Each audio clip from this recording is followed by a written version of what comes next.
"You cannot have female friends," she demanded. "While living with two men, I asked for space, and she texted, 'I am in the emergency room.' But when my coworker saw her doing shots at the bar that night, I finally realized every crisis was just to keep me from leaving her. I, 31, have been with my girlfriend Sable, 29, for almost 3 years, and I am starting to realize how unbalanced our relationship has become. I am not sure if I am overreacting or if I am missing something, but I feel like I am slowly drowning." When we first met, Sable was vibrant, charming, and seemed genuinely interested in my life. She works as a bartender and is studying psychology part-time. She is incredibly smart and can read people like books, a skill that initially attracted me but now feels like it is being used against me. I work as a network technician, which means I am often on site at different companies troubleshooting their systems. Pretty standard stuff.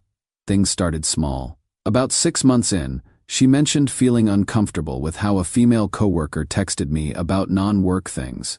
I understood the coworker was being a bit friendly, so I kept things strictly professional after that. No big deal, right? Fast forward to now, and the rules have escalated to the point where I am basically not allowed to have any female friends. I cannot grab lunch with female coworkers, even in groups. I had to drop a childhood friend because Sable felt she was clearly interested in more than friendship. When I try to point out that this isn't fair, Sable reminds me that she has been cheated on before and isn't going through that again. Here is where it gets really frustrating.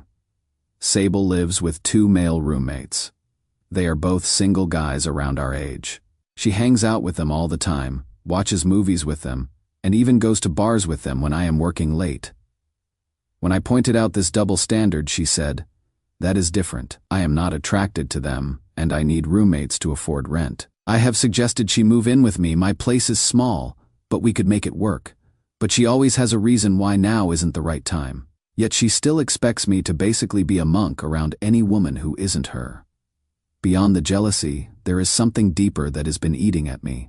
Whenever we argue, no matter what it is about, Sable has this way of making me feel like I have destroyed her. She will say things like, "You ruined me," or "You cost me everything," even over small disagreements. It leaves me confused and feeling like I am constantly walking on eggshells. This morning, I told her I would be working on site at a marketing agency that is predominantly staffed by women. She immediately got suspicious and made me promise to behave myself. I am a professional doing my job, not some hormone-driven teenager. I didn't even argue, I just agreed to avoid the inevitable meltdown. A few times, I have tried to create some space, suggesting we take a weekend apart or that I need some alone time. Each time, she falls into a crisis. Last time, she called me at 2 a.m. saying she was having panic attacks and needed me. When I got to her place, she was watching television with one of her roommates, seemingly fine. When I asked about the panic attack, she said, "It comes and goes, but I feel better now that you are here." The weird thing is, between these episodes, she can be incredibly loving and supportive. She remembers details about my day that even I forget. She makes me feel understood in ways no one else ever has. But then the control and accusations return, and I feel like I am losing my mind. I know how this sounds. If a friend told me this story, I would tell them to run. But every time I think about leaving, I remember all the times Sable has told me how I am the only stable thing in her life, how everyone else has abandoned her, and how she doesn't know what she would do without me. I grew up watching my dad leave my mom when things got tough, and I have always promised myself I wouldn't be that guy. But I am exhausted. My friends have mostly drifted away because Sable finds a reason to dislike each of them. My sister Amelia has been telling me for months that I am in a toxic relationship, but she has never liked any of my girlfriends. So I have been dismissing her concerns. I guess I am asking, am I missing something here? Is this level of control normal in relationships, and I am just being oversensitive? Or is this as unhealthy as part of me suspects? And if it is unhealthy, how do I extricate myself without causing the meltdown she has convinced me will happen? Edit. Wow. I didn't expect this much response. Thank you to everyone who commented. To clarify some common questions. No, I haven't cheated or given her reason not to trust me. And yes, I have tried discussing these double standards calmly, but those conversations always end with her crying and me apologizing somehow. Several people have suggested this might be emotional manipulation rather than just insecurity, which honestly hadn't occurred to me and gives me a lot to think about. Update 1. After posting here, I decided to test the waters by establishing a small boundary. Nothing dramatic, I just told Sable I needed some space to think about our relationship and that I would be spending a couple of weeks focusing on myself. I suggested we limit our contact to occasional check-ins rather than our usual constant texting and daily visits. Her initial reaction seemed understanding. She said she respected that I needed space and would give me time to work through whatever was bothering me. I was relieved and thought maybe I had been overthinking the situation. That lasted exactly 36 hours. The first night was fine. The next day, she sent a few casual texts, which I responded to briefly but warmly. By that evening, the tone changed. She sent a message saying she was feeling really low and needed to hear my voice. I called her for about 15 minutes, trying to maintain my boundary while still being supportive. The next morning is when things spiraled. I woke up to 17 messages sent between 1 and 4 a.m., starting with, "Are you awake?" and ending with "I am at the ER. Please call me when you see this." My heart dropped. I called immediately, terrified something had happened. When she answered, she sounded groggy, not like someone in a hospital. I asked which she was at so I could come right away. She said she'd already been discharged after experiencing chest pains and trouble breathing, but the doctors hadn't found anything wrong. It sounded more like a panic attack than an emergency. Relief mixed with suspicion. The timing was too convenient, barely 2 days after ID asked for space. And suddenly she'd been to the ER. I didn't press the issue. When she said she wanted me to come over, I did. She was in pajamas watching television with her roommate, looking perfectly fine. When I gently asked about the hospital visit, her answers were vague. And she quickly shifted the conversation to how my abandonment had triggered her anxiety. I stayed the night. By morning, my request for space had vanished from the narrative, replaced by weekend plans like nothing happened. I felt trapped but told myself I was being supportive. That became the new pattern. Every time I pulled back, another crisis appeared. If I didn't reply for a few hours, her car broke down. When I mentioned a work happy hour, she called crying about a fight with her mom. The moment I planned a trip to see my sister, she suddenly couldn't make rent. Each emergency synced perfectly with my attempts at independence, like she had a radar for distance and would trigger panic whenever I got too far away. The moment of clarity came last Friday. I'd gone out for drinks with a coworker, Jordan, when she called saying she wasn't feeling well and needed me. Jordan saw my face fall and asked what was wrong. After I explained, he said, "Dude, this is the 3rd time in 2 weeks she sat in emergency when you try to do something for yourself. Don't you see the pattern?" It hit me harder than I expected. I'd been so busy reacting that I never stopped to notice the manipulation. That night, I told Sable I couldn't drive after drinking but would check on her in the morning. She cycled through the usual script: anger, guilt, threats, and when none of it worked, she dropped a new crisis. "I think I might be pregnant." That nearly broke my resolve. We'd always been careful, but accidents happen. I told her I'd bring a test in the morning. She replied, "Never mind, I'm probably just late, don't worry." The emergency disappeared the moment it lost its power. I brought the test anyway, negative, of course. When I tried to talk about the pattern, she accused me of being cold and analytical, then launched into a tearful speech about everyone abandoning her. By the end, I felt like the villain for simply wanting to understand what was happening.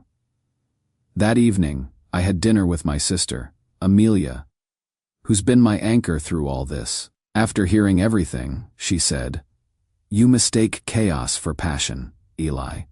You think the highs and lows mean it's real love, but healthy love is a roller coaster." She's right. I grew up in a house where love and chaos were the same thing.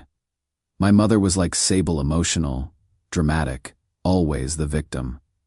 My father left, and I've spent my life trying not to be him. But in doing so, I walked right back into the same storm he escaped. I am starting to see that what I thought was passionate love is actually a carefully constructed system of control. Sable doesn't need to physically restrain me. She has created an emotional leash that yanks me back whenever I stray too far. I haven't broken up with her yet. I know I should, but untangling myself from this relationship feels like defusing a bomb. One wrong move, and the emotional explosion could be devastating not just for her but for me too. I have become so accustomed to being her emotional caretaker that the idea of prioritizing myself feels almost cruel. I am working on an exit plan though. I have started documenting the pattern of emergencies to remind myself I am not imagining things. I have reconnected with friends Sable had effectively isolated me from. I have even spoken with my landlord, Hunter, about the possibility of breaking my lease if I need to move quickly. He has been surprisingly understanding and mentioned he had an ex who played the same games. For now, I am trying to slowly create distance while preparing for the inevitable crisis responses. It is exhausting, living with this hypervigilance, never knowing what emergency will be deployed next. I will update again when I have either fully extricated myself or failed miserably at the attempt. Either way, thank you to everyone who helped me see the manipulation for what it is. Even if I am still stuck in the quicksand, at least now, I know I am sinking. Update 2. The situation with Sable reached a breaking point, and I have finally started to see things clearly. This might be long, but I want to document everything, partly for anyone who might be in a similar situation, and partly to remind myself of what happened when my resolve inevitably wavers. After my last post, I continued trying to create healthy distance while bracing for the emergencies that would follow. Like clockwork, they came, each one more dramatic than the last. The pattern became so predictable that I started to anticipate exactly when the next crisis would occur. If I didn't respond to a text within an hour, if I mentioned plans with friends, if I worked late, all triggers for some new catastrophe that required my immediate attention. The turning point came 3 weeks ago.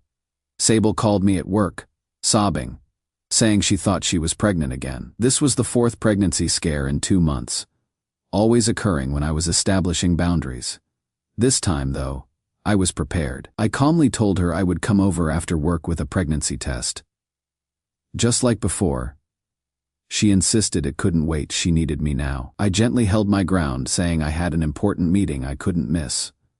Which was true, but would be there by 6 p.m. She escalated, crying harder, saying she was bleeding and in pain and might need to go to the hospital. The old me would have rushed out the door in a panic. The new me, with eyes finally open to the pattern, asked a simple question. What hospital should I meet you at? There was a pause. She hadn't expected this response. She backtracked, saying she wasn't sure if it was serious enough for the hospital yet. I suggested she call her doctor and then let me know what they advised. She quickly pivoted, saying maybe she was overreacting and would wait until I could come over after work. When I arrived at her apartment that evening with a pregnancy test, she was surprisingly reluctant to take it. She said her symptoms had subsided, and she was probably just having a weird period. I gently insisted, pointing out that pregnancy complications can be serious, and we should know for sure. She finally relented, took the test, and surprised it was negative. When I asked to see the test, she got defensive, saying I didn't trust her. I calmly replied that I wanted to see it for my own peace of mind. After more resistance, she admitted there was no test because she had thrown it away immediately. When I asked why she would do that knowing I would want to see it, she exploded, accusing me of calling her a liar and not supporting her through a difficult time. I stayed calm and suggested we take another test together. This led to more tears and accusations, but I held firm. Eventually, she stormed into the bathroom, slammed the door, and emerged a few minutes later with a negative test. I couldn't help but notice she had been in there barely long enough to open the package, let alone take the test properly. When I pointed this out, she erupted, saying I was obsessed with proving her wrong instead of supporting her. That night was a breakthrough for me. Watching her perform this elaborate dance to avoid a simple verification made something click. This wasn't just manipulation, it was an intricate system of emotional control that relied entirely on me never questioning the emergencies that kept me tethered to her. I left her place that night feeling strangely calm. For the first time, I wasn't consumed by guilt or confusion. I saw the situation with crystal clarity. I was in a relationship with someone who would manufacture crises to control me, and no amount of love or patience on my part would change that fundamental dynamic. The next few days were a blur of planning.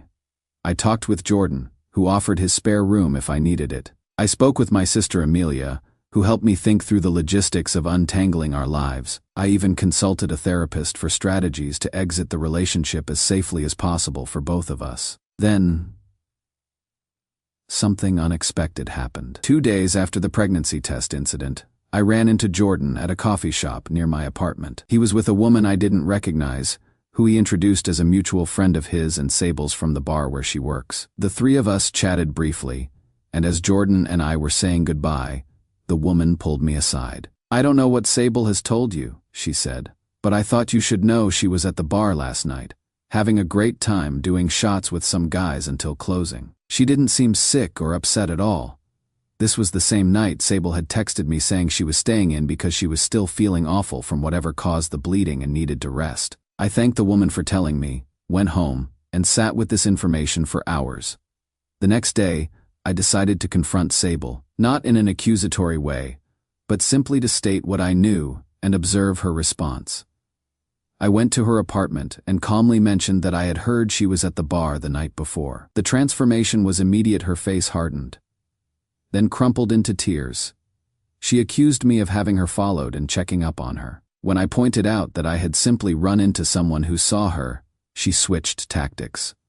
"Yes, I went out for one drink to try to feel better," she said. "I cannot believe you are cruel enough to attack me for trying to distract myself from pain." I stayed calm and simply stated that doing shots until closing didn't match the story she had told me about being too ill to leave her apartment. She escalated further, accusing me of believing strangers over her, calling me controlling for monitoring her whereabouts, and finally, cycling back to how everyone abandons her and how I was just like all the rest. In that moment, watching her frantically trying different angles of attack, different emotional levers to pull, I felt an odd sense of peace.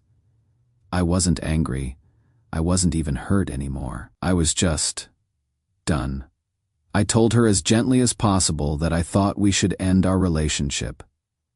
I said I cared about her but didn't think we were good for each other anymore. Her response was a full nuclear meltdown, screaming, crying, threatening self-harm, saying she couldn't live without me. When none of that moved me, she switched to vicious attacks, calling me every name in the book and bringing up every vulnerability I had ever shared with her as ammunition. I had anticipated this reaction and had already spoken to her roommate about keeping an eye on her. I told her I was sorry she was hurting, that I would always care about her, but that my decision was final. Then I left, blocking her number and social media as I walked to my car. The aftermath has been predictably chaotic. She has tried reaching me through mutual friends, created new social media accounts to contact me, shown up at my workplace, and even contacted my sister. Each time, I have maintained the boundary not cruelly, but firmly. I have asked friends not to relay messages, had security at work aware of the situation, and my sister blocked her after one conversation. It has been 3 weeks now, and the intensity is finally starting to fade. I have learned a lot about myself in this process, how my fear of being like my father made me vulnerable to manipulation, how I mistook emotional intensity for love, and how thoroughly I had lost myself in trying to be what Sable needed. I am staying with Jordan temporarily while looking for a new apartment, just in case Sable escalates further. I have started therapy to understand why I stayed in this dynamic for so long. I have reconnected with friends I had distanced myself from due to Sable's disapproval. The strangest part of all this is the relief. Even with the drama and stress of the breakup, I feel lighter than I have in years. I can make plans without bracing for a crisis. I can turn my phone off at night without fear. I can exist without constantly monitoring someone else's emotional state. I still have moments of doubt and guilt. Years of conditioning don't disappear overnight. Sometimes I still find myself thinking, what if she really needs me right now? But then I remind myself that her needs became a weapon, and no amount of sacrifice on my part would ever be enough. I will post one more update down the line when the dust has fully settled. For now, I am focusing on rebuilding my life and learning to recognize red flags before I am 3 years deep in quicksand. Thank you to everyone who helped me see what was happening clearly. Your perspectives quite literally changed my life. Final update after breaking up with Sable. The first month was absolute chaos. She cycled through every manipulation tactic in her arsenal, from threats of self-harm to love bombing to vicious attacks on my character. She contacted every mutual friend, my family members, even my boss, claiming I had stolen from her and should be fired. She showed up at my temporary housing so often that Jordan and I had to speak with the building manager about security. But here is the thing about emotional manipulators. When their tactics stop working, they eventually move on to easier targets. By the second month, the desperate attempts to contact me had dwindled significantly. By month 3, they had stopped almost entirely. I heard through mutual acquaintances that Sable had started dating someone new barely 2 months after our breakup, a regular customer from the bar where she works. According to friends, she was telling everyone he was her soulmate and how she had never connected with anyone the way she connects with him. Sound familiar? I felt a twinge of worry for this stranger, but mostly relief that her focus had shifted. As for me, these 6 months have been transformative. I found a new apartment in a building with good security. Just in case, I have been seeing a therapist weekly, unpacking why I was so vulnerable to this type of manipulation, and learning to recognize unhealthy dynamics before they take root. The biggest revelation from therapy has been realizing how deeply my childhood shaped the way I love. I grew up watching my mother use emotional outbursts to control my father, and then watched him eventually leave. Somewhere in all of that, I learned 2 painful lessons: that love is something you prove by surviving chaos, and that walking away from someone in distress makes you the villain. These beliefs made me the perfect target for Sable's manipulation. Her crises gave me opportunities to prove my love by rescuing her, and her claims of dependency triggered my fear of being the bad guy like my father. Understanding this pattern has been painful but incredibly freeing. I have learned to spot emotional manipulation early, thanks to my experience with Sable. It often starts with overreactions to small issues, when a minor disagreement suddenly feels like a betrayal. Then come the emergencies that always seem to happen right when you try to set a boundary, pulling you back into the role of caretaker. You notice double standards, 2 rules that only apply to you, and that constant feeling of walking on eggshells, afraid one wrong word will set off another explosion.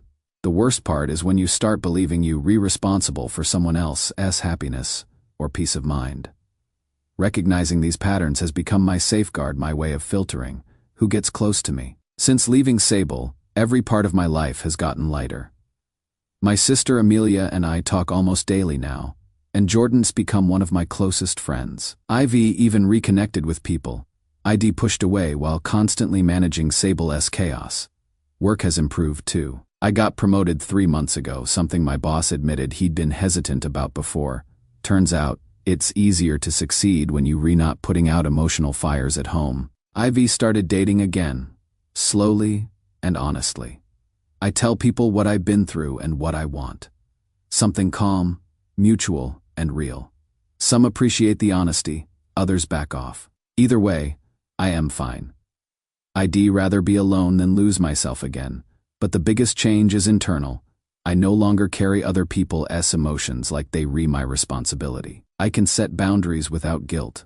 I can tell the difference between a genuine need and a manipulation tactic. And Ivy finally learned that real love doesn't demand you burn yourself just to keep someone else warm. If any part of this sounds familiar, please hear me.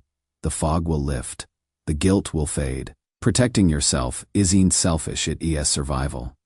You can save someone who keeps drowning you for attention. That's the hardest lesson I've ever learned, and the one that finally set me free. 6 months ago, I couldn't imagine a life without constant emotional chaos. Now, I cannot imagine going back to it. The peace I have found isn't boring, it is profound. It has given me space to rediscover who I am when I am not constantly reacting to someone else's emergencies. To the people who commented on my original posts, thank you. Your perspectives helped me see what I was too close to recognize. You quite literally changed the trajectory of my life, and I will always be grateful.